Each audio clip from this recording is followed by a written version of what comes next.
பாமக நிறுவனர் ராமதாஸை விமர்சித்து பேசிய தமிழக முதலமைச்சரை கண்டித்து தமிழகத்தின் பல்வேறு பகுதிகளில் பாமகவினர் போராட்டத்தில் ஈடுபட்டனர். நாள்தோறும் அறிக்கை விடுவதை பாமக நிறுவனர் ராமதாஸ் வாடிக்கையாக கொண்டுள்ளதாக முதலமைச்சர் மு.க.ஸ்டாலின் விமர்சித்திருந்தார்.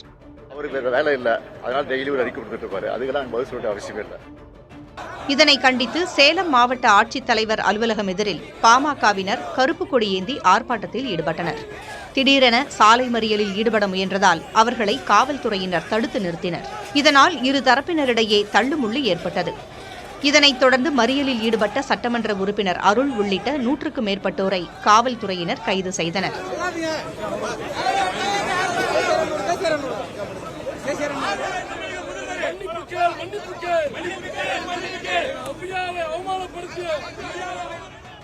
கரூரில் தமிழக முதலமைச்சர் ஸ்டாலினை கண்டித்து சாலை மறியலில் ஈடுபட்ட பாட்டாளி மக்கள் கட்சியினரை கைது செய்தனர்.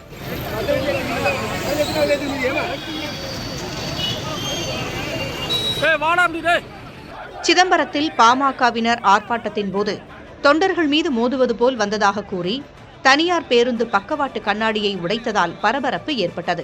பேருந்து மீது தாக்குதல் நடத்திய இளைஞரை காவல்துறையினர் வலுக்கட்டாயமாக தூக்கிச் சென்றனர்.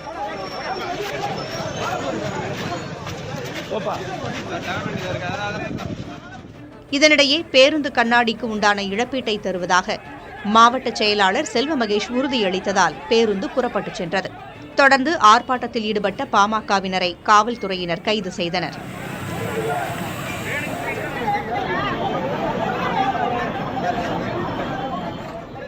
வாணியம்பாடியில் தமிழக முதல்வரை கண்டித்து சாலையில் டயரை எரித்து போராட்டத்தில் ஈடுபட்ட பாமகவினர் கைது செய்யப்பட்டனர்.